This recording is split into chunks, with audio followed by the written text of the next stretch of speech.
Hey Faith Family, welcome to the Beyond Sunday podcast at Calvary Bible, where we go beyond the Sunday sermon to explore some rabbit holes and to bring some biblical truths to the surface. We hope you enjoyed today's episode. Calvary Bible Church, welcome to another episode. Thanks for joining us for Beyond Sunday. Randy, thank you for joining us. Thank you for having me. For me and the audience, are you enjoying these warm weather days? Not this morning. But it's going to get nicer this afternoon, I see. The afternoons. I saw 70 degrees tomorrow. I know. Uh-huh. Tomorrow's supposed to be our nicest day of the week. Yeah. Yeah. What do you like to do when it starts to warm up? Michelle and I will walk. I mean, we're walking more now, but yeah. The walks are funner, easier. That would be, riding the motorcycle's fun. Mm-hmm. When I get a chance to get out. And what kind of motorcycle do you have? A Triumph. Mm-hmm. Someone asked me the other day. Mm-hmm. I said, I don't know. He's had a Harley. He's had a BMW. Mm-hmm. I don't know if it's either one of those right now. Mm-hmm. Triumph is its own brand, make. It is. Okay. British made. Okay, there you go for all our British lovers out there. I bet there are a lot of them. Probably. Here in the States. Yeah. There's a fond affection. Mm-hmm. Okay. Joke for you this week. I thought we were going to get by that. Nope. It has to do with the Bible. Oh. It's hard to. What is John the Baptist's wife's name? John the Baptist? Or was, What was her wife? What was his wife's name? I don't know. Anna Baptist. That's great. Anna Baptist. That's really good. It's from one of our listeners. You'd have to be a church history nerd to appreciate that one. Yeah, a little bit. That's good. Yeah, I won't throw these people under the bus. It's probably wise. For their sake. No one wants to be publicly shamed on Sunday because you have... That doesn't happen. Yeah. Mark Musser gave me a baseball cap for, it might have been for my birthday, or I think maybe it was Christmas time, I guess. Mm-hmm. I think it was a Christmas gift. It was a hat, a baseball cap that says something like, be careful of what you say, because whatever you say to the pastor can come out on a Sunday sermon or something like that. So I've got it in my study. Oh my. It's so true. It is so true. It's a hazard, and a parishioner hazard. Yeah, that's what we'll call them, parishioner hazards. All right, Psalm 91. Mm-hmm. You ready to jump in? I am. 2 questions for you today, and Good. some, maybe mm-hmm. tales that grow off of those. Mm-hmm. But the first one is this. I quickly, this is a confession here, mm-hmm. I quickly turned my bank account as a false shelter, right? Psalm 91:1, he who dwells in the shelter of the Most High. Mm-hmm. Right, so I quickly turned my bank account as a false shelter. It's one that gives me a sense of security mm-hmm. because I feel like I can fall back on it. Mm-hmm.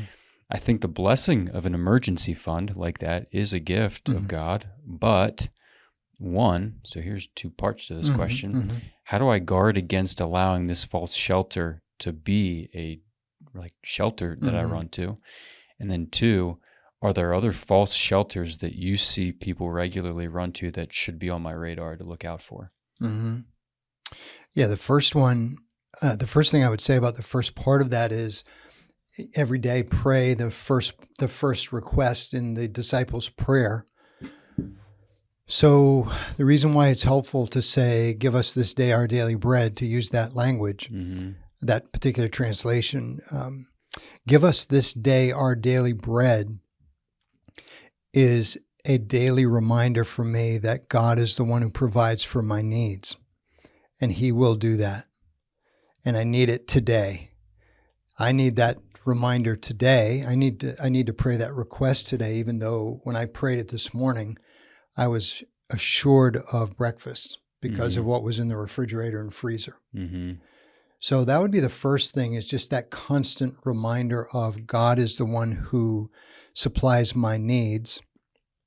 So I don't have to worry about Him not caring for me. I know He will. We studied in the Psalms, and it's going to come up a lot. It was certainly in Psalm 91. It'll come up again in Psalm 92 on Sunday, Lord willing. But talking about his faithfulness, his loving kindness, his faithfulness. In our text, verse 4, his faithfulness is worded in protective terms. His faithfulness is a shield and buckler, or that surrounding wall of protection we talked about. So that would be one thing. How do you keep it from being your fortress or your shelter?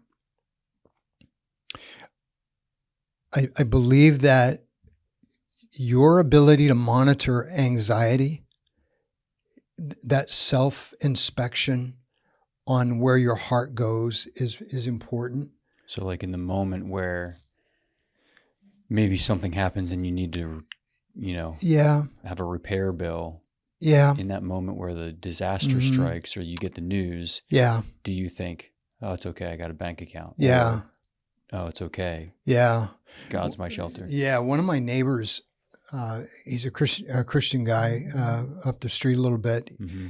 Michelle and I were out for a walk, and I just asked him, hey, how's your truck going? I knew he had bought it from another neighbor, and it's a nice truck. And he said, oh, my goodness. He said, the timing is bad for you to ask, because he just had to dump, I think he said $6,000 into the truck. I didn't realize how expensive, like a turbo. Wow. Those are what are they? Twin. I think this truck is twin turbo. So one of the turbos went, and so the labor on that alone was huge. Yeah. And he had some other work that had to be done. But there's an example of that event that you just described, a real life event where when that hits, it's like, oh. So you have to be aware of where your heart is going in that moment. Is your heart at that moment headed into anxiety? And if it is, then that's an easy answer. Take that to the Lord. There's all kinds of verses we could use for that if you needed a verse. But so just kind of watching out where your heart goes. Yeah. What direction is my heart going? Is my heart going in the direction of God will take care of me, or is my heart going in the direction of, oh, how am I going to make this work? What would you say about giving of that financial security to a degree where it lessens its ability to save? I think it can work. But I think that's maybe similar to, obviously not to twist Jesus' words at all, because he said these things. If your eye offends you, pluck it out. But everybody knows that's not going to deal with the heart issue. So in the same way, I would just be careful about that. I could see that working. I could also see that going against a person. So if I understood you correctly. Going against them in what way or how? I think it just wouldn't end up being the cure. It'd be more of a Band-Aid approach to fixing the problem, is what I could see. I think, and I'm not the God of these things, you know that. I think that, I think what I would make sure I was doing is, I think I would make sure that, number one, is my giving solid? Am I sure that the other areas of my life financially are in good shape with respect to my worship? So for instance, if I know I'm cheating God with my tithe, then one of the ways to get away from the shelter, the finances being your shelter, is to make sure that you're good with God with respect to honoring him with your wealth, to quote a proverb, or the first fruits of your yield. So I think I would go in that direction, maybe more than trying to say, okay, I'm going to do away with my savings. I'm going to do away with my savings, and I'm going to trust the Lord. I don't think that's necessarily wrong. I just don't know if that would win the day. The heart could still be fixated on money rather than God being God. Yeah. That's good. Let me move on to the second part of that question. Are there other false shelters that you see people regularly run to that should be on my radar? Yeah, I mean, I think the one that we've just seen recently, the biggest one, is the political one. I think that there's a lot of tendency to run to the shelter of a particular political ideology, to to bring about prosperity or peace or whatever, or righteousness back to the nation, that type of stuff. I think that's a big one. I don't do it faithfully, but as regularly as I can, I'm trying to scan the papers. And I use the Wall Street Journal for all the wrong reasons. I mean, it's not designed for somebody like me, but I'm always looking for, how do these headlines affect the psyche of our country? And especially some of the opinion pieces in the middle, which I really treasure. It's great to see both sides being addressed. So that's one, I think, where I'm, this morning I was reading, oh my goodness, more bombings. And I believe it was, I think Israel bombed some more. So, there's still this discussion, is there going to be peace in that region? Ukraine just recently lost another piece of ground, which is going to hurt their negotiating for peace. President Trump getting ready today to call the Russian leader Putin about the ceasefire. There's so many things happening that I could see people running to the shelter of politics. That's an interesting one.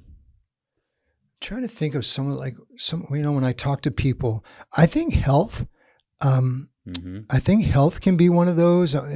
We could easily, if we could put up the slide of the American Idol, that American Idol slide with the 2 columns, some of those things are coming out. And I haven't memorized those. I probably should, because I refer to them a lot and need to. I think health could be one of those shelters. Yeah. If I could just get my health in order, that would bring me, some shalom, and it would. There's no doubt about that. I mean, I'd rather ditch diabetes today. I really would. Right. And some other aging issues. I'd rather ditch them. But right. So those are a couple of them. Yeah, that's interesting. I was paralleling health in my mind with the financial one, like the savings account or the emergency fund, where you could, dip into your emergency fund to meet someone's need. And choose to do that and then build it back up or whatever and trust the Lord for that. Yeah.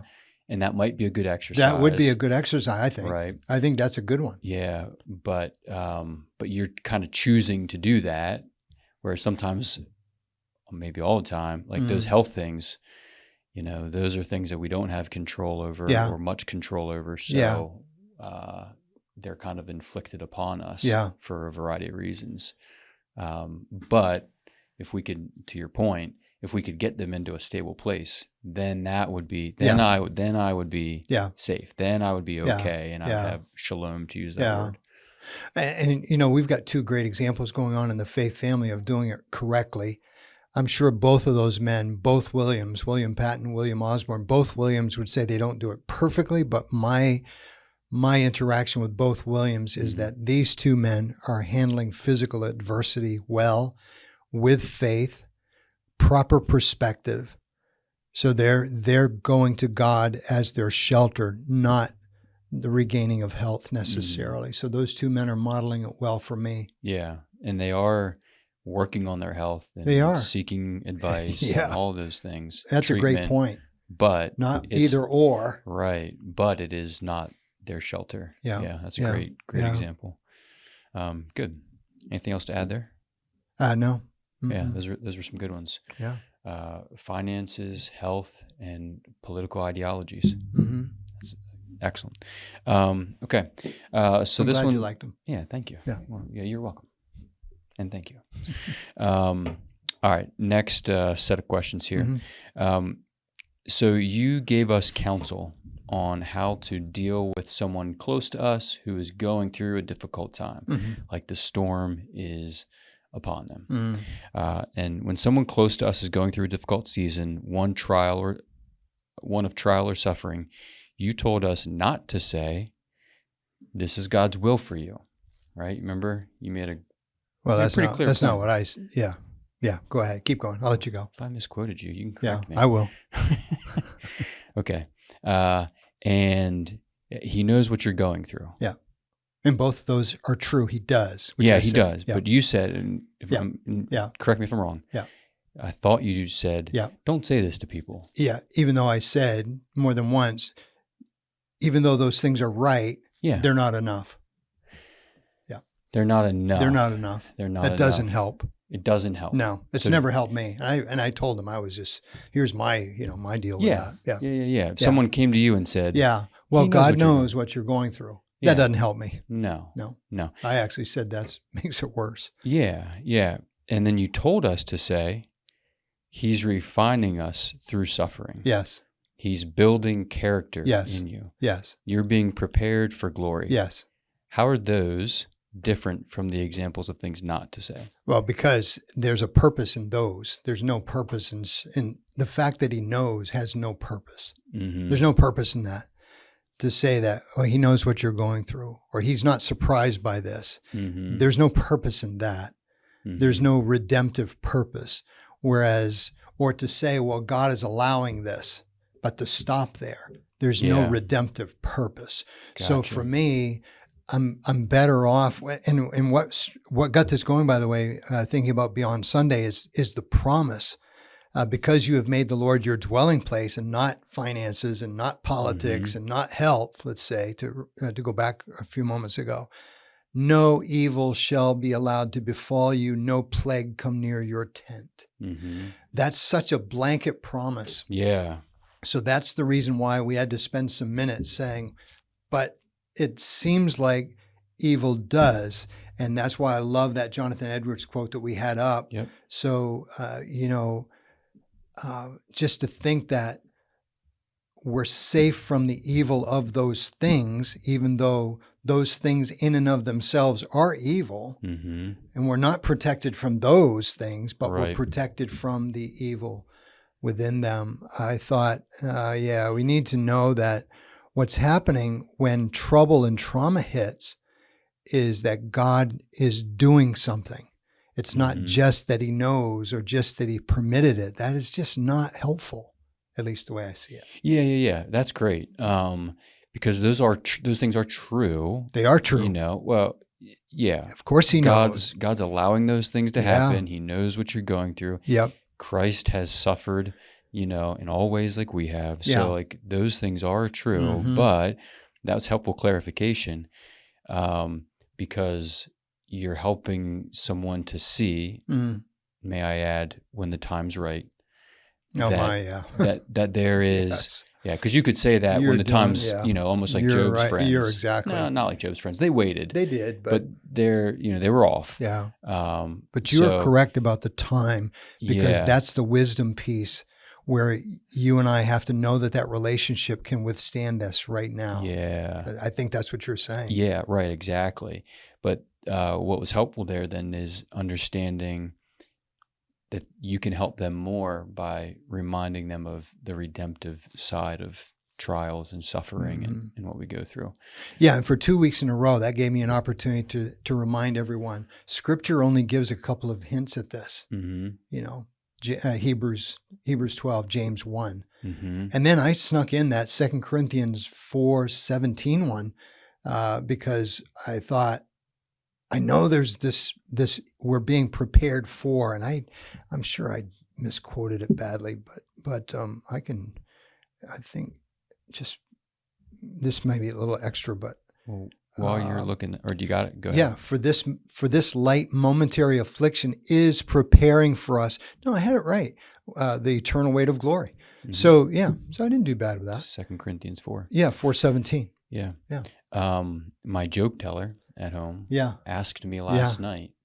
She said, "Dad, why, if God's always going to provide for somebody, and meet their needs, why doesn't He? At times?" Yeah.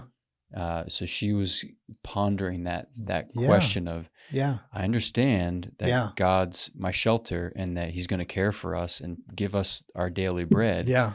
But He doesn't always do that, right, Dad. Right. So it was her question, as often, it was not well timed. So I wanted to give her a legitimate answer. Yeah. So we'll chat about it tonight probably. But even our 11-year-olds are seeing that in this world. Yeah. And so I was quickly scrolling to another biblical text because I was in all these this morning, which is really funny. that is great. What we were talking about is so important, is that there is the promise of protection, but it's in a world that's broken. And so how do they fit together? And so that's a great question that your child is asking. And the answer, there's a couple of answers though, right? One is that there may be a time issue where not yet is God going to supply, but he will. In that case, there's a test of faith. Right? In other words, there is, and what I was looking for was, who shall separate us from the love of Christ? And then now look at the list. Tribulation, distress, persecution, famine, nakedness, danger of sword. I can tell you what goes along with famine. You don't eat well. No food. So it's interesting that whole list in verse 35 is after the question, who's going to separate us? So it's not that this list doesn't exist. Right. It's that this list does exist, but still doesn't cause the separation. That's the world that we're in. Right. So there's times when God delays the supply, but then there's sometimes when he just says, it's time for you to come to me. Right. And then all of this turmoil is over. So you can see that as God didn't fulfill his promise, or you can see that as actually God just fulfilled his ultimate promise. Yeah. So I'm going to bring it to myself. Promise. So there's some ways to, and you know all this stuff, but it's just a great, it's a great exercise though, because so many young people are struggling with the suffering in the world. How do I reconcile the suffering in this world with a good God? I mean, it's been asked forever, but the young people in particular are really battling this. Yeah. Well, they're more aware, I think. They're very attuned to it. They see a lot of just hurt, injustice, brokenness, all that stuff around them in their world, their friends, their parents, their families. And it's a very real question. Yeah, it is. It sure is. And it doesn't make things easier to have a biblical answer. I should say it doesn't, relieve the pain to have an accurate biblical answer, but it does provide us a hope that we need to be reminded of through those seasons. And it's important for us to be able to articulate that to others and to our own hearts. Right. Well, I said this to our Care and Share group last time we were together. Part of the reason why the young people struggle with these questions is because historically churches haven't given great answers either. We've given sort of the pat answer. Yeah. And you mentioned it, even though we're strong on the authority of Scripture here, sometimes the biblical answer by itself doesn't go far enough to address the reality of it, whereas that Romans 8 does. That Romans 8 passage, verse 35, gives both. You're not going to be separated from the love of Christ, but there's a list of things that you could face. That does not cancel out the promise. It just means that in a badly broken world, God has not yet determined to fix it all, but he will. Yeah. All right. That's all I've got for you. Excellent. So let's go beyond Sunday and be shelter dwellers. Yeah, that's a great point. Rather than cliff jumpers. Yeah. Don't be a cliff jumper. Be a shelter dweller. I like that. That's good. We came up with that together. Nice work. Without even planning it. No. That's fun. That is fun. Good. All right. Well, hey, ladies and gentlemen, thanks for the questions. They're always super helpful. You can send them into podcast@cbcmj.com. Cue the look. Are they all super helpful, though? That's what I wanted to know. Yes. That's a great answer. Yes, they That's are. a great political answer. Keep sending them in. Thank you. Would not be my world. Hey, love you guys, and see you on Sunday. Thanks again for joining us on today's episode. And remember, our Sunday sermons are meant to lead us to a life of worship beyond Sunday.